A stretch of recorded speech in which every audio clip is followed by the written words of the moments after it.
Vamos para as informações. Eu já vou falar de Flamengo, porque tem uma informação aí de mercado da bola envolvendo um jogador do Flamengo que está na mira de alguns clubes e a gente vai trazer informação sobre isso. E tem também jogador do Sub-20 que já está confirmado no elenco para a viagem para Portugal para fazer aquela intertemporada.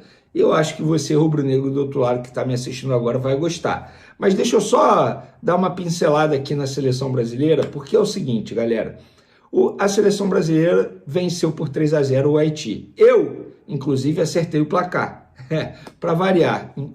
Eu tenho sido o terror da galera aí no bolão, tá? O placar do jogo do Marrocos eu quase acertei, falei 2-2, mas no fim das contas acertei o resultado, que foi empate, e agora eu cravei 3-0. Eu esperava um 3-0. E por que eu esperava um 3-0? Na verdade, estava até torcendo por um 3-0, porque o 3-0 é um placar que dá confiança à seleção brasileira, faz os jogadores ficarem mais confiantes, mas também não cria aquela falsa ilusão que está tudo certo. Porque se a seleção brasileira goleasse por 4, 5, até mesmo 6-0, todo mundo ia achar que tudo está ótimo, que está a mil maravilhas, e não está tudo ótimo. A seleção brasileira está muito distante ainda das demais candidatas ao título da Copa do Mundo 2026. É só a gente olhar a Inglaterra, que chegou ali, digamos, na mesma prateleira que a seleção brasileira para essa Copa do Mundo, mas fez uma estreia absurda diante da Croácia, jogando muita bola. E a seleção brasileira foi muito mal na estreia. Então o 3-0 fica ali no equilíbrio, digamos assim. Inclusive, equilíbrio foi o jogo. Para mim, foi o que marcou a partida da seleção brasileira. Foi um primeiro tempo muito bom, fez aquilo que se imaginava. Claro, o Haiti deu 2 gols à seleção brasileira. O Haiti jogou de uma maneira que a seleção brasileira amou, com a linha defensiva, um bloco alto.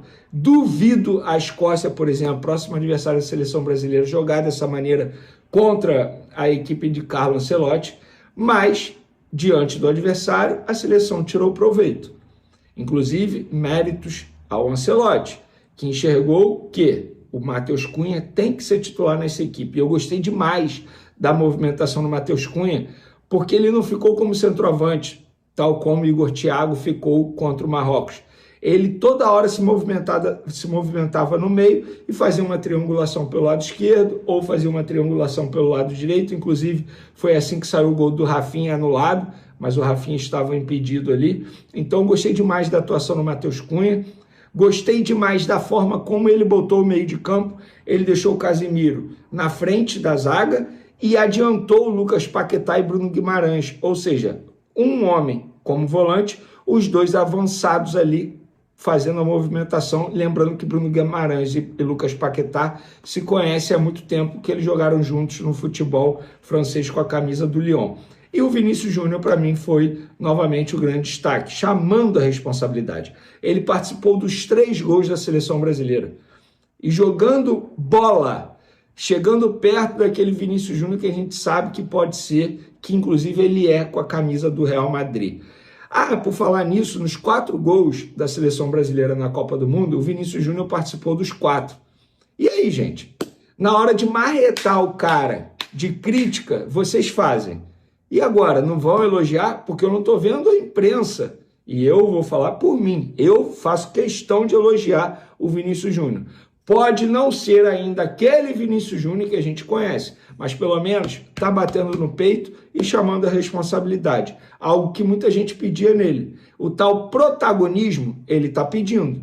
Ele está tentando ser o protagonista e até o momento ele é o protagonista da seleção brasileira nessa Copa do Mundo. Claro, é cedo, são 2 jogos, eu sei, mas pelo menos até agora ele é o protagonista.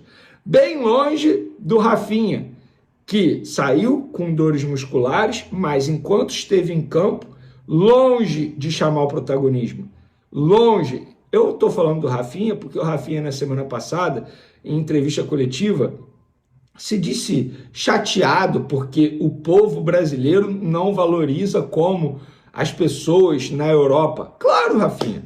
O povo, a grande maioria do povo brasileiro só te assiste com a camisa da seleção brasileira. E com a camisa da seleção brasileira, o seu futebol é paupérrimo. Com a camisa do Barcelona, vai muito bem. E eu sou o cara que inclusive vem falando, não te tiraria do time titular, de forma alguma, mas aprenda, Rafinha, ou você performa com a camisa da seleção brasileira e terá o reconhecimento que pode ter, ou vai ficar apenas nas críticas. Até o momento, super entendo quem pede a sua saída do time titular. Inclusive, com essa provável lesão muscular, é o que deve acontecer.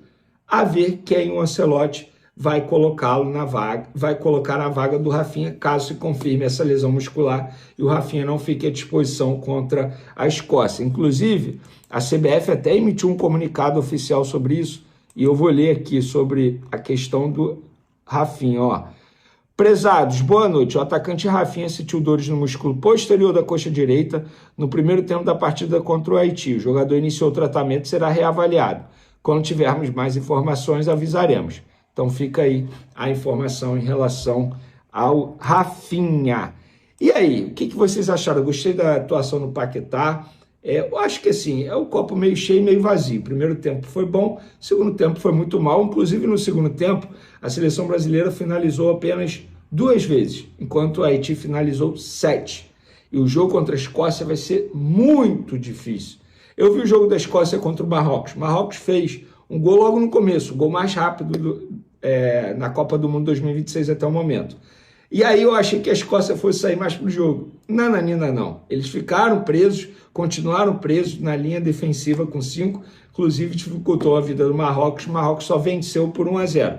E aí, agora, a primeira colocação da seleção brasileira está ameaçada, porque vai depender do saldo de gols do Marrocos contra o Haiti, e eu acho que o Marrocos vai vencer, resta saber por quanto. Se eles fizerem 4, já passa a seleção brasileira, o que ia acontecer no jogo da seleção contra a Escócia. Primeiro, eu não acho que a seleção brasileira vai vencer facilmente a Escócia. Se vencer, e eu tenho o direito de duvidar até mesmo da vitória, até o momento que a seleção brasileira está longe de jogar um grande futebol. Então a seleção precisa vencer e o Marrocos não pode fazer um saldo elástico de 4-0, por exemplo. Então agora a primeira vaga está ameaçada. E lá na CBF as pessoas estão preocupadas com essa primeira colocação, não apenas por conta do adversário, que teoricamente será um adversário mais fácil, mas também pela logística.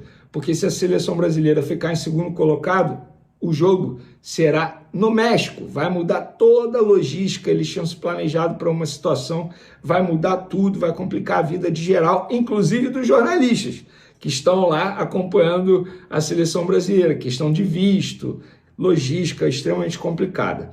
Dito isso, galera, para finalizar nosso vídeo aqui, falar sobre o Flamengo.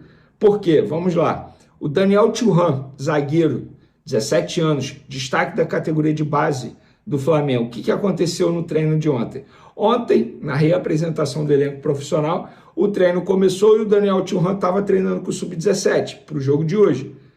Mas foram chamá-lo no meio do treinamento. Ó, vem para o profissional. Você vai fazer parte do profissional durante esse período. Treinou no profissional, já foi avisado que ele ficará por lá, está fora do jogo do Sub-17 e vai viajar com o elenco do Flamengo para a intertemporada que vai acontecer em Portugal, nos amistosos contra River Plate, Benfica e outro clube suíço. Então, gostei demais dessa postura. Para quem não conhece, o Daniel Thuram joga muita bola. Um zagueiro, assim, embora ele tenha 17 anos, mas o porte físico dele chama atenção para a idade dele. Se ele tiver a cabeça no lugar, com certeza vai ter um futuro brilhante. Outro jogador que já é do time profissional, cria do Flamengo, Everton Araújo. Toda hora o Flamengo recebe uma sondagem / procura de um clube da Europa, do exterior, sondando a situação do Everton Araújo. Embora o Flamengo precise ainda fazer receita com venda de jogadores, a ideia não é vender o Everton Araújo. Claro, toda proposta é analisada, isso acontece com todos os jogadores. Se for uma proposta muito boa, arrisco a dizer que o Flamengo balança, porque precisa fazer receita com venda de jogadores. Mas a ideia inicial é segurá-lo. Beleza? Agora partiu o SBT, é isso mesmo. Sábado também está rolando um programa ao vivo, no mesmo horário, 13h. Você, se quiser me ver lá no SBT, é só ligar na TV a partir de 1h. Tamo junto. Valeu, galera.